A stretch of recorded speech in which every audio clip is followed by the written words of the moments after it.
But then moving on to something a little more less sacred, if you will. Mm-hmm. This is the 2019 Game Awards. Now, what are the 2019 Game Awards? I have never heard of these. Is this like video games? Are these like board games? Are these Hey, like brah. Board mind games. games? Yeah. What changes happened to Monopoly this year? Oh, that is so Can we exciting. talk about the evolution of Clue this year? Oh, who cares about Clue? The 2019 Game Awards are like the Oscars for games. It's where Okay. they announce, actually, but I think it's more promotional because they announce big games and they also give awards to games, and there's also performances. Mm-hmm. Mm-hmm. So it's a hodgepodge. Okay. But the only reason we're talking about these wasteful virgin games is because our boys in black, pardon me, Black 'cause and they red. are always wearing black, Mhm. black and red. Our boys in black and red, our Oakland trio, they were playing at the 2019 Game Awards. They played "Welcome to Paradise," of course, their 1991 hit from Kerplunk that got re-recorded on Dookie, released as a single. We've talked about that plenty. I think we both really love that song. Oh yeah, it's one of my favorites. Yeah, it's a great one. Celebrate poverty. My main takeaway from the performance was that whoever was mixing this shit should be fucking fired right away. I don't understand what the mix. What did it sound like? What was the issue? I love Mike Dirnt. I love his bass playing. I don't need to hear it so loud. The bass was crystal clear. The guitars were so small and puny that it just made everything else seem like massive, including Billy's vocals, which I don't know if he was a little bit hoarse or something, but his vocals didn't sound the best, but they were mixed so high. Mm-hmm.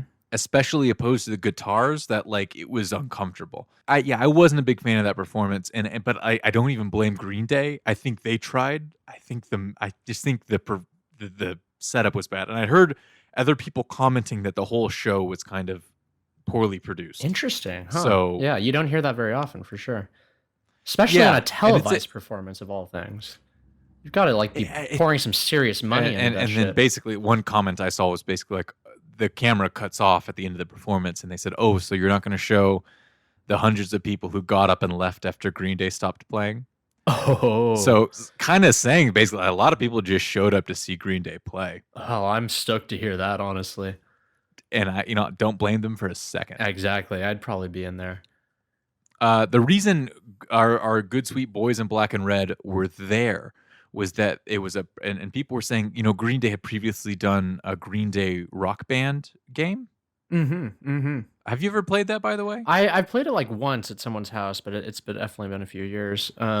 I've never once played it. Oh, you haven't? Here's the thing. My God. I know what I'm getting you for the Christmas. Wii still works. Get me some Green Day Guitar Hero, please. I don't, or whatever, Rock Band. I don't know, but it should be for me. But what they were there to announce, there's this new game called, it's Beat Saber. It's a virtual reality kind of, I guess, like Fruit Ninja and Guitar Hero combined, if that makes sense. No, it but doesn't. you use your hands basically. Mm-hmm.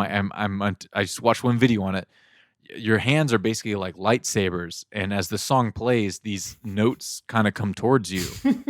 The color of the different lightsabers, which are blue and red, and you have to strike each of the notes with like this virtual lightsaber. Oh my God, that is so it's like basically like just drumming to a beat, but it's I don't know. That sounds exactly. You play much Mario Party ever? I had it once. No, I didn't play it much though. Okay. Do you ever play one of the mini games where you basically do exactly what you were just describing? Like you are chopping things to a beat, or shooting things to a beat. Like there's all sorts of different things you do, but it's always to a beat.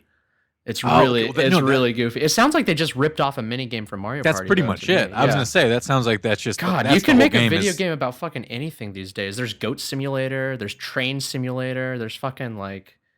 Hey, shut your fucking mouth. You can't make a video game with Green Day songs any day of the week, all right? No, you're right. But I'm Green just saying, Day was there Green to Day announce songs could go that, to something better than Beat Saber, it sounds to me. Colin, just shut your spoiled mouth. This is what we're getting. We're gonna enjoy it. Fine. Honestly, watching this made me go, maybe I'm gonna get virtual reality. Oh my God. Oh my God. Okay. So this is Beat Saber. This is the game.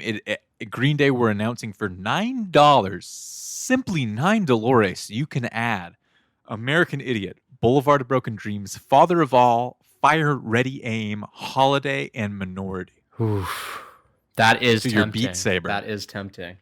And I thought that was interesting that they threw in both of the new singles. Mm-hmm. Yeah. You know what I mean? Yeah. I mean, really it's clearly this is clearly like a promotional thing to them, is what it seems like to me. You know, it definitely like they don't really care that much about like expanding their brand overall. They just want to sell the album. Surprisingly, no Dookie tracks on there, and Minority's inclusion, pretty cool. Yeah, I love Minority. Wouldn't expect it to be on that list of added to a video game. That's cool. Mm-hmm. Needless to say, get your Oculus Rift set up and get the Beat Saber on so you can rock out for $9 to Minority. Mm-hmm.